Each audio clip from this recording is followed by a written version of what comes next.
తర్వాత ఒక రోజు మళ్ళీ మీటింగ్ జరిగితే నేను గట్టిగా నిలదీస్తే మీరు కేసు బంద్ చేయండి, మేము ట్రిబ్యునల్కి ఇస్తామని చెప్పినారు. సరే, మంచి మాట ఇచ్చేటోళ్ళు వాళ్ళు కాబట్టి, కేంద్ర ప్రభుత్వం కాబట్టి కేసు విత్డ్రా చేసుకున్నాం. ఆ తదనంతరం ఇయ్యలే ట్రిబ్యునల్ తొందరగా 100 ఉత్తరాలు రాసిన నేను. ఇగో నా పక్కనే కూర్చున్నారు కేశవరావు గారు, నామా నాగేశ్వరరావు గారు, స్టేజ్ మీద మన పార్లమెంట్ మెంబర్లు అందరు ఉన్నారు, మన ఎంపీలు అందరు ఉన్నారు. లోక్సభను స్తంభింపజేసినాం. మా ఎంపీ రంజిత్ రెడ్డి, ప్రభాకర్ రెడ్డి కూడా అప్పుడు ఎంపీగా ఉండే. నేను చెప్పిన మీరు ఏమైనా మంచిదే కొట్టాడునని చెప్తే ఒక వారం రోజులు లోక్సభ జరగనీయలే. అట్లా కొట్లాడినాం. ఆ ఒత్తిడికి తల ఒగ్గి మొన్న ఎలక్షన్లకు 4-5 నెలల ముందు ట్రిబ్యునల్కి వేసినారు. ఇప్పుడు జరగవలసింది ఏంది? ఏ గవర్నమెంట్ ఉన్నా, మా గవర్నమెంటే ఉండినా గవర్నమెంట్ ఏం చేయాలి? ట్రిబ్యునల్ ముందర పోయి గట్టిగా వాదించి చరిత్ర మొత్తం చెప్పి, మన అవసరాలు చెప్పి, మన కరువు చెప్పి, మన బాధలు చెప్పి, ఇగో మా వాటా ఇంత రావాలి అని కొట్లాడాలి. అది మొగోడు చేయాల్సిన పని,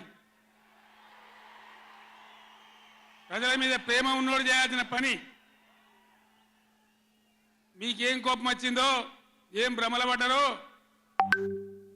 పాలిచ్చే బర్రెను ఆయన అమ్మేసి దున్నపోతుని తెచ్చుకున్నారు. ఇక తర్వాత ఏం నడుతుందో 3వ నెల మీరు కళ్ళారా చూస్తున్నారు. చిన్న చిన్న విషయాలు పర్వాలేదు, కానీ మన జీవితాలనే దెబ్బకొట్టేటువంటి కృష్ణా జలాలు కేఆర్ఎంబి అంటే కృష్ణా రివర్ మేనేజ్మెంట్ బోర్డుకు భద్రపల్లాగబోయి అప్పయిపోయినారు ఈ గవర్నమెంట్. ఇదే జిల్లాలో ఉన్న మంత్రి ఉత్తమ్ కుమార్ రెడ్డి మొన్న మాట్లాడిండు అసెంబ్లీలో, మీరు కూడా విన్నారు. ఉమ్మడి రాష్ట్రమే నయం ఉండినట్టు ఆయనకట. ఉమ్మడి రాష్ట్రమే మంచిగా ఉండే, ఇప్పుడు మంచిగా లేదట. మరి శ్రీకాంతాచారి ఎందుకు చచ్చిపోయింది? ఇదే జిల్లాలో పుట్టే బిడ్డ. ఎందుకు చచ్చిపోయిన ఉద్యమకారులు? అంత పెద్ద ఉద్యమం ఎందుకు జరిగింది? లక్షల మంది, కోట్ల మంది ఎందుకు పాల్గొన్నారు? ఇంత సోయి తప్పి మాట్లాడతారు మంత్రులు. గవర్నమెంట్ వస్తే ఏం చేయాలా? పోయిన భద్రపల్లెక సంతకం పెట్టాను, దాని మెమోరాండం దొరికింది. నీళ్ల మంత్రిగా పనిచేసిండు కాబట్టి, అనుభవం ఉంది కాబట్టి, నష్టం ఎంత వస్తుందో తెలుసు కాబట్టి వెంటనే హరీష్ రావు గర్జించిండు. గర్జిస్తే ఒక 4-5 రోజులు నాటకాలు ఆడిండు, అబద్ధాలు మాట్లాడిండు. నిలబెట్టి మన గట్టిగా అసెంబ్లీలో అడిగితే, అసెంబ్లీ బడ్జెట్ జరుగుతుంది, మీరు చూసిండు. బడ్జెట్ జరుగుతుంటే ఏమవుతుంది? బడ్జెట్ అతి ముఖ్యమైన విషయం. ఎప్పుడు కూడా చరిత్రలో దాన్ని పక్కకు పెట్టి వేరే అంశాలు తీసుకోరు. కానీ అగమేఘాల మీద ఇది జరుగుతుంటే, ఆ రగడ జరుగుతుంటే, బిడ్డ మీ సంగతి బదాలను నిలబెడతా, మిమ్మలను ప్రజల ముందే తెలుసుకుంటాం అని నల్లగొండ, చెలవు నల్లగొండ నేను పిలిపించిన. ఎందుకంటే నాకు చేతనైనా కాకపోయినా నా కట్టె కాలే వరకు తెలంగాణకు అన్యాయం జరిగితే చివరి శ్వాస దాకా కూడా పులిలాగా లేచి కొట్లాడతా తప్ప పిల్లిలాగా ఉండను. ఎట్టి పరిస్థితులలో 600 ఏ విషయంలో కూడా తెలంగాణకు అన్యాయం జరగనివ్వను. కొట్లాడదాం. చెలో నల్గొండ ఇయ్యంగానే పిక్క పిక్క చచ్చుడు, ఇజ్జత్ మానం పోతుంది రాబాయి. కేసీఆర్ బొబ్బ పెడితే ఏం చేస్తామంటే ఏం చేస్తామని చేతులు విసుకొని, కాళ్ళు విసుకొని అర్జెంటుగా బడ్జెట్ పక్కకు పెట్టి శాసనసభలో తీర్మానం పెట్టింది. ఆ తీర్మానం కూడా చక్కగా లేదు, వాళ్ళ తెలివి సల్లారా. సాగునీళ్ళు తాగునీళ్ళు అని పెట్టినరు, కరెంటు ఉత్పత్తి పెట్టలేదు మళ్ళీ దానిలో. ఆ తీర్మానంలో కూడా అంత తెలివి తక్కువ తీర్మానం. అది పెట్టి ఇక మామ అనిపించుకున్నారు. అయిపోయింది కదా. ఒక రైతుకు పంట పండిందట, వడ్ల రాసి అయింది. ఎందుకంటే రాసి ఎవడు ఎత్తుకపోకుండా పొత్తు పోసేది, పొత్తులు ఆ బూడిదో శుద్ధో ఏదో పోసేది. పక్క రైతుని పిలిచి పొరుగు రైతు పొత్తు వైరాబాయ్ అంటే ఉంటే నాకేంది పోతే నాకేంది పులిగోవాలి కానీ పొత్తు వచ్చిందట. వీళ్ళది ఏం పోతుంది? వాళ్ళకు కావాలి పదవులు, వాళ్ళకు కావాలి పైరవీలు, వాళ్ళకు కావాలి డబ్బులు తప్ప ప్రజల హక్కుల గురించి లేదు. నాడు లేదు, నేడు లేదు. దయచేసి నేను మీ అందరినీ కోరేది ఒకటే, అన్ని సందర్భాల్లో పోరాటమే ఉండదు. అవసరమైనప్పుడు పోరాడాలి, పోరాటానికి సిద్ధంగా ఉండాలి. అవసరమైతే సర్దులు కట్టుకొని రావాలి, మనం పిడికిలి బిగించాలి. అప్పుడే మన హక్కులు కాపాడుకోగలుగుతాం. అటు కేంద్రాన్ని కానీ, అధికారులను కానీ, కృష్ణా ట్రిబ్యునల్ కానీ, రాష్ట్ర ప్రభుత్వం కూడా భద్రప పనిచేయకుండా అప్రమత్తంగా ఉంచేటట్టు కానీ నడవాలంటే మనం ఎప్పటికప్పుడు జాగ్రత్తగా పులుల్లాగా కొట్లాడాలి. ఈ మాట చెప్పడానికి నేను ఇంత దూరం వచ్చిన, మిమ్మల్ని అందరినీ సమీకరించిన. ఇప్పుడు గవర్నమెంట్ వచ్చింది. గవర్నమెంట్ వచ్చిన కాడ నుంచి మీరు చూస్తాను, ఎవడన్నా కొత్త గవర్నమెంట్ వస్తే ఏం చేయాలి? పోయిన గవర్నమెంట్ కంటే 4 మంచి పనులు చేస్తాం, ప్రజలు అవలనిపించుకుంటామనే మాట ఉండాలి, ఆరాటం ఉండాలి. ఒక్కటన్నా మంచి మాట ఉన్నదా? ఒక్కటన్నా? పొద్దున్న లేస్తే సొల్లుపోయాను కేసీఆర్ని తిట్టాలి. కేసీఆర్ని తిడితే మీరు పెద్దోళ్ళు అవుతారా? లేనిపోని బదనాములు పెట్టి కేసీఆర్ మీద బదనాం పెడితే మీరు పెద్దోళ్ళు అవుతారా? ప్రజల హక్కులు గాలికి వదిలేసి ఏ విధంగా అసెంబ్లీలో మాట్లాడుతున్నారో, ఎటువంటి దుర్భాష మాట్లాడుతున్నారో, ఎంత దుర్మార్గమైన పద్ధతిలో మాట్లాడుతున్నారో టీవీలో సాక్షిగా మీరు అందరు చూస్తూ ఉన్నారు. నేను మీ అందరిని కోరేది ఒకటే, ఎవరికి అధికారం శాశ్వతం కాదు, కానీ తెలంగాణ ప్రజల హక్కులు శాశ్వతం, మన వాటా శాశ్వతం, మన బతుకులు నిజం, మన పిల్లల భవిష్యత్తు నిజం. దానికోసం అధికారం ఉన్నా లేకున్నా తెలంగాణ ప్రజల పక్షాన కొట్టాడి రాష్ట్రం తెచ్చిన వాళ్ళం కాబట్టి బీఆర్ఎస్ సైనికులు కూడా దయచేసి అప్రమత్తంగా ఉండాలి. మన పోరాటం కొనసాగుతూనే ఉండాలి.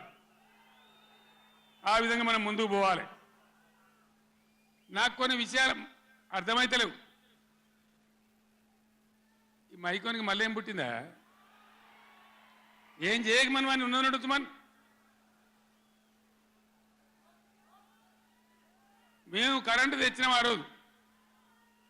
అంతకుముందు రాత్రి కరెంటు, పొద్దా కరెంటు ఆగమాగం ఉండే. గవర్నమెంట్ వచ్చిన తర్వాత, టీఆర్ఎస్ గవర్నమెంట్ వచ్చిన తర్వాత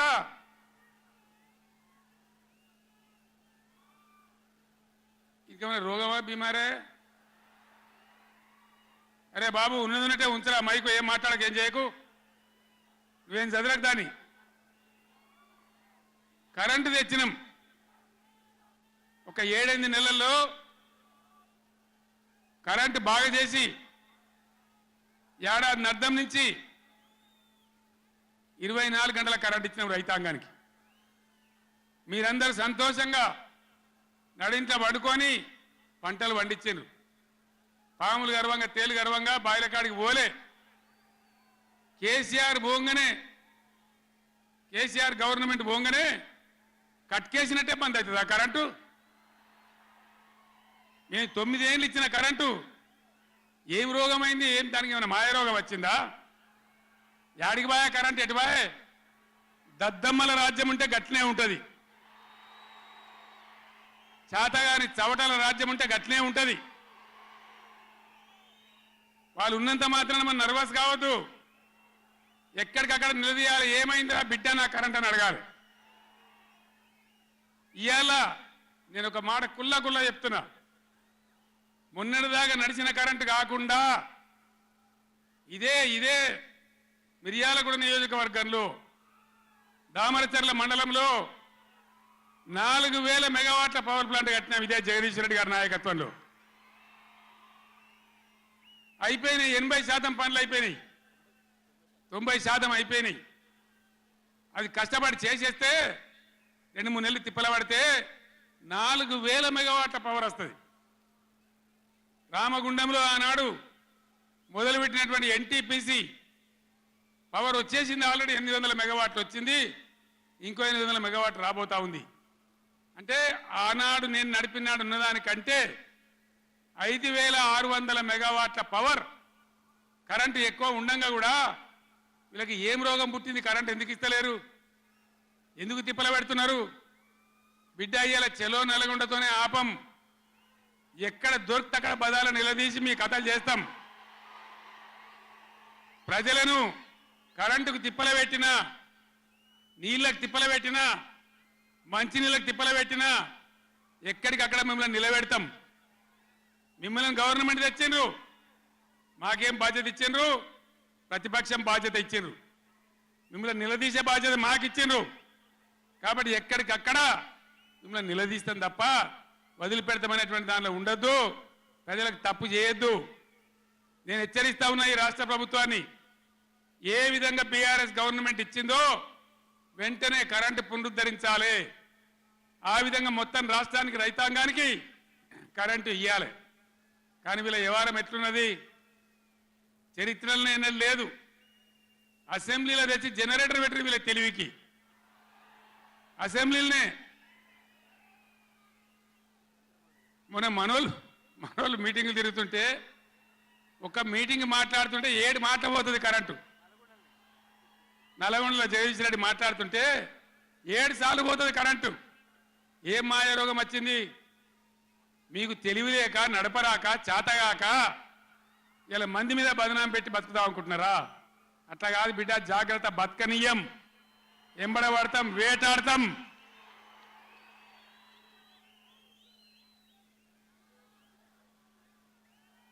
ఏం పనులు చేయాలి వీళ్ళు? మేము చేసిన కాడికి మేము చేసినాం. మేము చేసిన ఫలితం కండార చూసినాం. తెలంగాణ ఒకనాడు ఏడ్చిన తెలంగాణ 3 కోట్ల టన్నుల వడ్లు పండించింది ఇదే తెలంగాణ. 3 కోట్ల టన్నులు. ఏం బీమారీ వచ్చింది నాకు అర్థం కాదు. రైతు బంధు ఇస్తానికి కూడా శాతం అయితే లేదా? ఇంత దద్దమ్మలా? రైతు బంధు కూడా ఇయ్యరా? నియమ ఇస్తే ఇచ్చినవి, ఇవ్వకపోతే ఇయ్యలే. ఇస్తే ఇచ్చినవి, ఇవ్వకపోతే ఇయ్యలే. అన్నదాతలను పట్టుకొని, రైతులను పట్టుకొని రైతు బంధు అడిగాను చెప్పుతోని కొట్టున్నట్టవా? ఎన్ని గుండెలురా మీకు? ఎట్ట మాట్లాడతారు? కండకావరమా? కన్ను నెత్తికొచ్చినాయా? ప్రజలని నానేది అట్లా. ఒక్క మాట చెప్తున్న, జాగ్రత్త. నోడు దురిసి మాట్లాడటోళ్ళారా? చెప్పులు పంటలు పండించే రైతులకు కూడా ఉంటాయి.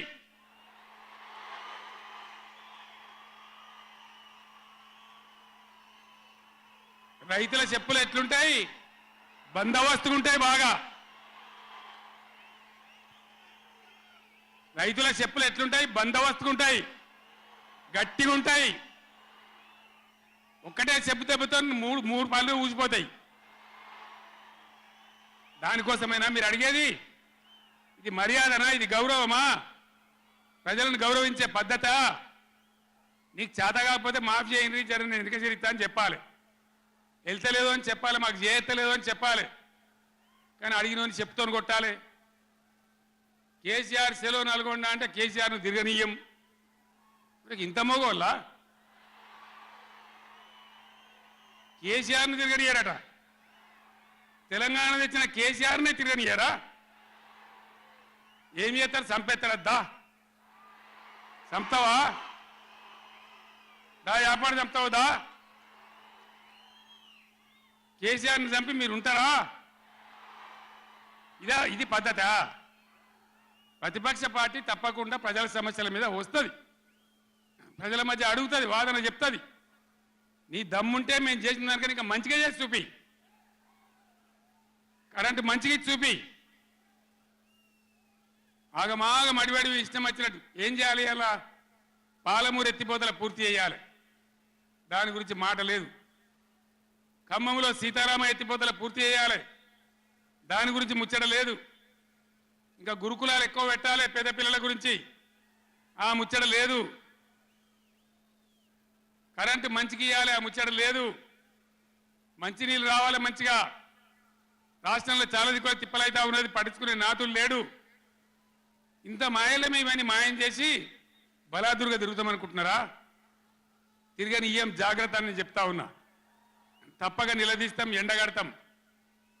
ఇంకో మాట, ఈ ప్రభుత్వాన్ని, ఈ నల్లగొండ సభ నుంచి నేను హెచ్చరిస్తా ఉన్నా. ఇవాళ గోదావరికి ప్రధానమైన ఉపనదే ప్రాణహిత నది. ఇవాళ కూడా 5,000 క్యూసెక్లు నీళ్ళు వస్తూ ఉన్నాయి.